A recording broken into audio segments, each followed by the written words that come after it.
नमस्कार, मैं हूं राजीव निशाना।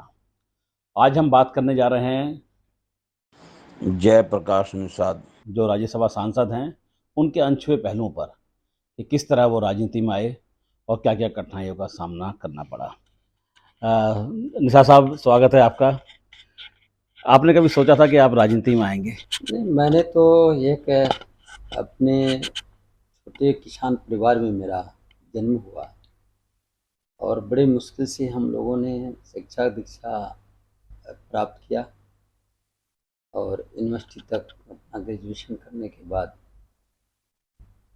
ऐसी स्थिति थी कि हम लोग जो है बहुत कुछ नहीं कर सकते थे, लेकिन अपने बल पर बहुत सारा मेहनत करके रोजी रोटी तैयार किया। पिता के किए हुए जो उनके बिजनेस थे उसको हम लोगों ने जो करते थे उससे उसको थोड़ा बड़ा विराट करने का मतलब अपने मन में विचारधारा रख करके और उसको काम करते हुए फिर सडनली अभी बहुत दिन नहीं हुए थे अपने शिक्षा पूरा करने के बाद इसमें बिजनेस में आने के बाद बहुत अभी 2-3 साल में कर पाया था बिजनेस। बहुत अच्छे तरीके से मैं आगे बढ़ रहा था। तब तक राजनीति में एक मोड़ आ गया और मुझे एक ऐसे लीडर ने आमंत्रित कर लिया लखनऊ। मैं आया और मुझे फिर राजनीति की तरफ में मूव हो गया। फिर ग्राउंड लेवल पे मुझे काम करने का अवसर मिला और मैं अपने उत्तर प्रदेश के स्वर्गीय एक्स सीएम के क्षेत्र में मुझे मिला और वहाँ पर मैं काम इस लेवल से करना शुरू किया, ग्राउंड रूट से। वहाँ पर बहुत अच्छा मेरा बन गया, एक अलग पहचान बन गई आपकी। पहचान बन गई। जी। संघर्षों के बाद बहुत कठिन संघर्ष करना पड़ा।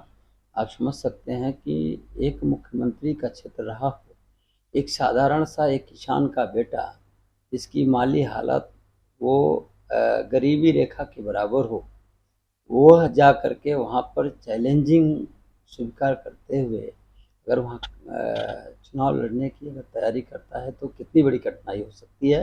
लेकिन फिर भी मैंने ये नहीं सोचा, ये मेरा टारगेट ये था कि मेरे पास पैसे नहीं हैं, मेरे पास संसाधन नहीं है, लेकिन मेरा जो अंदर से कॉन्फिडेंस लेवल था वो बहुत हाई था और उसको मैंने पूरा यूज किया कॉन्फिडेंस लेवल को। और लोगों में पहले जब शुरुआत किया तो बहुत सारे लोग मजाक भी लोगों ने उड़ाया, मुख्यमंत्री की सीट पे ये मामूली आदमी इस तरह की बात कर। जब मैंने काम करना शुरू कर दिया, जो लोग मुझे उस दृष्टि से उन लोगों से हट करके मैंने रूरल एरिया में यानी गांव के ग्रामीण इलाके में टोले मजरे में जा करके मैं काम करना शुरू किया। 1 साल कंटिन्यूअस मैंने लगातार सुबह 5 बजे उठना, तैयार होना, अपने 4-6 साथियों को लेना और एक-एक मजरे, एक-एक टोले पर मैं कार्यक्रम करके घूमना, एक-एक डोर टू डोर मैंने अपनी बात को पहुंचाना और गाँव में लोगों को बुला के आम जनमानस को एक तालपत्री यानी चट्टा बिछा करके खुद बिछवाना, खुद जो है वो माइक छोटा सा जो मैंने कहा जाए कार्यकर्ता से नेता बने। हाँ, तो मैंने इस तरह से करके वहाँ पर जो लोग कम आंकते थे उनको बैकफुट पे मैंने ला दिया। जब बैकफुट पे वो आ गए तो अपना दल छोड़ करके जो उनका दल था, जहाँ से मंत्री रहे, 3-3 बार के विधायक रहे, उस दल को छोड़ करके जिस दल में मैं था उसमें उनको आना मजबूरी हो गया, उनको आना पड़ा। फिर मेरा टिकट बदल गया। नोटिफिकेशन के बाद मुझे हमारे राष्ट्रीय अध्यक्ष जी ने दूसरे जगह भेज दिया। मैं वहाँ भी गया, वहाँ भी भूचाल आ गया। मैं जैसे मेरे नाम का घोषणा हुई वहाँ पर एकदम माहौल वहाँ का बदल गया और वहाँ त्रिकोणीय लड़ाई शुरू हो गई। और मैं वहाँ भी लड़ा चुनाव, बहुत कम मतों से हारा और हारने के बाद भी हमारे नेता ने देखा कि नहीं ये काम कर सकता है तो मुझे राज्य मंत्री बना दिया। अच्छा, उत्तर प्रदेश सरकार में 2007 की सरकार में मुझे मंत्री बनने का अवसर मिल गया। फिर 2007 से 12 तक मैं अपने पार्टी का पदाधिकारी बन करके काम किया। फिर 2012 में मुझे हिस्टोरिकल प्लेस चौरी चौरा से फिर टिकट दिया जाए। जब टिकट दिया गया तो मैं वहाँ से जो है प्रचंड बहुमत से विधायक भी बन गया। विधायक बनने के बाद सरकार नहीं बनी, विपक्ष में रहे। फिर मैं जो है काम करते रहा। फिर 2018 में मैंने बीजेपी ज्वाइन करी। फिर मैंने संघर्ष करके जो मुझे दायित्व दिया गया उस दायित्व का पूरा ढंग से मैं निर्वहन करते हुए फिर पार्टी ने मुझे पूर्वांचल विकास बोर्ड का मेंबर बनाया उत्तर प्रदेश का। फिर उसमें प्रभारी भी क्षेत्र का बनाया। कई भी तमाम जिलों के महत्वपूर्ण दायित्वों को करते हुए फिर मुझे 2020 में जब माननीय बेनी प्रसाद वर्मा जी का निधन होता है तो मुझे वह सीट खाली होती है। मुझे 2020 में राज्यसभा का मेंबर बना करके मुझे इस देश के सबसे सर्वोच्च सदन में भेज दिया जाता है और लगातार कंटिन्यूस उसको काम करते हुए अभी तक पार्टी का जो दायित्व है, फिर पार्टी ने प्रदेश का जो है मुझे प्रकोष्ठ का दायित्व मत्स्य प्रकोष्ठ का दिया, उसका काम करते हुए आज निरंतर काम। मानव सेवा में किस तरह से आप अपना समय बिताते हैं, समाज की सेवा करते रहते हैं, किस तरह से दिनचर्या रहती है आपकी?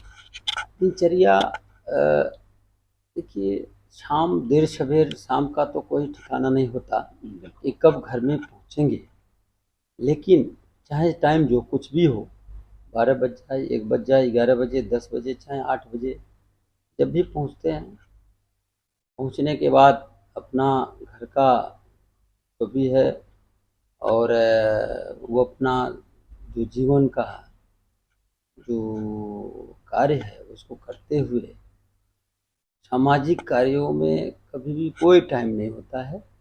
ये अगर कोई मैं बाहर से आया 12 बजे 10 बजे किसी भी टाइम कोई भी कार्यकर्ता या साथी मुझे फ़ोन किया, मैं उसके योग्य हूँ तो मदद मैं ज़रूर करता हूँ, उसका फ़ोन उठा करके उसका जवाब ज़रूर देता हूँ।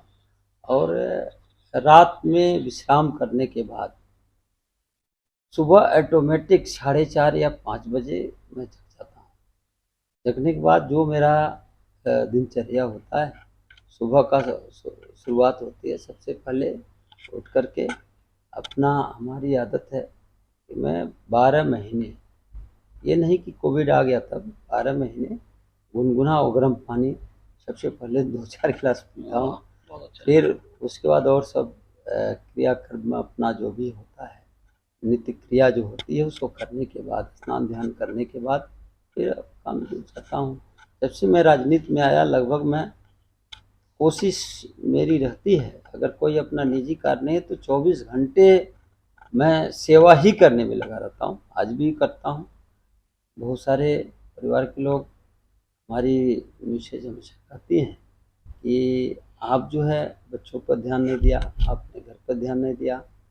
तो इसमें सही है कि जो सामाजिक सेवा करने में हमने कोई कोताही नहीं बरती, जबकि और सब कार्य समाज सेवा करते वक्त क्योंकि कहते हैं धर्मपत्नी का बहुत बड़ा सहयोग रहता है, क्या कितना मानते हैं कि आपको भी कितना बड़ा सहयोग उनका मिला? तो बहुत बड़ा मेरे साथ सहयोग है। जब मैं शुरुआत किया राजनीति का 2004 में, तो मेरे बच्चे लगभग बहुत छोटे थे, अभी 3 साल 4 साल के मेरे बच्चे थे। मैंने उनको व्यवस्था तो ज़रूर दिया, लेकिन उनका लालन पालन और उनके देख रेख ज़्यादातर हमारी धर्मपत्नी ने ही किया। आज बच्चों को ग्रेजुएशन UKG से लेके ग्रेजुएशन तक आज मेरा बेटा गवर्नमेंट कॉलेज में ला कर रहा है, सेकेंड ईयर है, लेकिन दूसरा बेटा मेरा इंजीनियरिंग कर रहा है BIT कॉलेज तमिलनाडु से। वो ये सब उनका देन है, मैं तो केवल व्यवस्था दिया, लोगों का हमेशा देख रेख मतलब रखा, उनका मेंटेनेंस में कोई कमी नहीं लाई, लेकिन फिर भी उसको कम संसाधनों में धर्मपत्नी ने बहुत ज़्यादा सहयोग किया। आज यहाँ तक आने में उनका बहुत बड़ा योगदान है, इसमें कहीं से नकारा नहीं जा सकता और हमारा उनका बहुत साथ मिला है। 2024 की बात करें, इलेक्शन अभी हुआ है, उत्तर प्रदेश से एक बड़ा झटका लगा, क्या कारण मानते हैं कि किसकी कमी रही? क्या लोग नहीं जुड़ पाए या कहते हैं कि दलित वोट है वो साथ नहीं हो पाया, कुछ मुस्लिम वोट हैं, क्या कारण रहा यहाँ तक कि अयोध्या जो है वहाँ से भी सीट चली गई। देखिए, मर्यादा पुरुषोत्तम प्रभु राम का मंदिर तो बहुत महत्वपूर्ण था, क्योंकि ये अपना प्रदेश आस्था का केंद्र है। हर गांव में आस्था बसती है, उसको नकारा नहीं जा सकता। लेकिन जब मर्यादा पुरुषोत्तम प्रभु राम का जो मंदिर बन गया तो लोगों को ये लगा अब हमारा ये स्थापित हो गए, अब हम एकदम बिल्कुल वहाँ से सबका माइंड फ्री हो गया।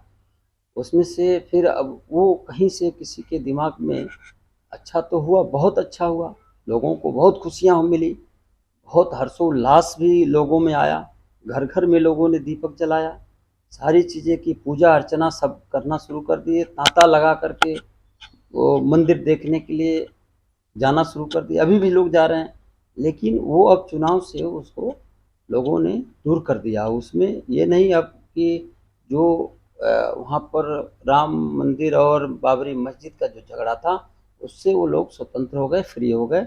सारे पूरे देश के आस्था के मानने वाले लोग, वहाँ पर ये बातें नहीं आई। अब बात आ गई, तमाम बातें नौजवानों में कुछ आक्रोश आया, कुछ जनता में संवाद अपना जो है अपने नेता स्थानीय नेताओं से संवाद में कुछ कमी उनको महसूस हुई, जो हमारा निजी अपना ये आकलन है आपका, निजी आकलन मेरा है।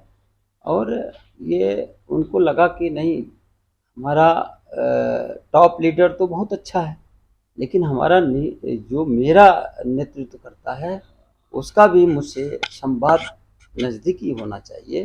कुछ इसमें हमारे देखने में ये कुछ कमियां रह गई, उसको हम करने में थोड़ा सा ये लगा। और हम लोगों ने अपने नेता का तो दिया हुआ निर्देश और सारे कार्य को पूरा बखूबी निभाने का काम किया, लेकिन केवल उतने से ही हम लोगों का काम नहीं चलता है। हमें अपने भी दायित्व का उससे हट कर के भी जो चीज़ें अलग अलग क्षेत्रों के अलग अलग आवश्यकताएं हैं, अलग अलग परेशानियां हैं, अलग अलग समस्याएं हैं, उन समस्याओं को हम लोगों को देखना चाहिए। और तमाम रोजगार का मामला जो लोगों ने लेके चला, एंटी कम्बेंसी फैलाया विपक्षी लोगों ने, जो फैलाने में कामयाब हो गए। जैसा कि उन्होंने एक भ्रामक प्रचार किया कि ये संविधान बदल जाएगा, ये लोगों में इसका बहुत बड़ा प्रचार हो गया विरोधियों की ओर से, ये अपनी बात पहुंचाने में कामयाब हो गए। बाकी हमारे प्रधानमंत्री ने और हमारी सरकार ने जनता के लिए, गरीबों के लिए और नौजवानों के लिए काम तो कर रही है धरातल पर। 60 साल की 70 साल की बिगड़ी हुई बात को इतना जल्दी बना पाना संभव नहीं है, लेकिन उसमें भी बहुत ज़्यादा हद तक पटरी पर लाने का काम सरकार कर रही है और करेगी भी इससे। लेकिन हम लोगों को सबसे बड़ी बात है, युवाओं को कैसे जो है हम सही बात उन तक पहुंचा करके उनके लिए जो काम हो रहा है उनको पता लग जाना चाहिए कि भाई आपके लिए काम है। ये सब हम लोग बताने में थोड़ा पीछे रह गए और उसको ठीक ढंग से उनको हम बता नहीं पाए। और उनके मन में जो पेपर लीक का मामला था, आरक्षण बदलने का, संविधान बदलने का मामला था, और जो उनको रोजगार जो पेपर लीक होने से नहीं मिला, इस पर, जबकि पेपर लीक का मामला तो बहुत बड़ा मामला है और गंभीरता से लिया गया। ये गंभीरता से लिया गया। ये अगर वो रोका नहीं जाता तो कुछ गलत लोगों के हाथ सही लोगों तक वो रोजगार नहीं पहुंच पाता। वो लीक को रोकने का काम सरकार ने इसलिए किया कि सही लोगों को रोजगार मिलना चाहिए, जिनको जिस चीज़ की आवश्यकता, जो उसको योग्य हैं उनको रोजगार मिलना चाहिए। अन्यथा गलत लोगों के हाथ रोजगार लग जाएगा, इस देश का जो डेवलपमेंट होना है, विकास होना है, उसमें नहीं हो पाएगा, वो बाधा बनेंगे लोग। इस नाते सरकार बड़ा छानबीन करके जो सही जगह पर सही लोगों को ले जाना चाहती है, ये सरकार की मंशा है। लेकिन विरोधियों ने उसको गलत तरीके से पेश करके सरकार को जो है ज़्यादा सरकार की बातों को कमज़ोर करने में और अपने अफवाह को फैलाने में ज़्यादा उनको मजबूती मिल गई और वो जो है इसमें कामयाब हो गए। नहीं तो और कोई बात नहीं है। फिर भी आगे हमारी गवर्नमेंट प्रचंड बहुमत से बनेगी। इस बात को कुछ दिनों में सही दूध का दूध पानी का पानी हो जाएगा और लोग समझ जाएंगे कि सच्चाई क्या है, और युवा भी साथ देगा, किसान भी साथ देगा, नौजवान भी साथ देगा, और पूरे देश की जनता फिर मोदी सरकार को सराहना करेगी। बिल्कुल, धन्यवाद निशा साहब। तो ये थे निशा साहब, जिनका साफ तौर से कहना है कि जनता फिर से सराहेगी और मानेगी कि मोदी सरकार वाकई काम कर रही है। आज के लिए इतना ही, फिर करते हैं मुलाकात। नमस्कार।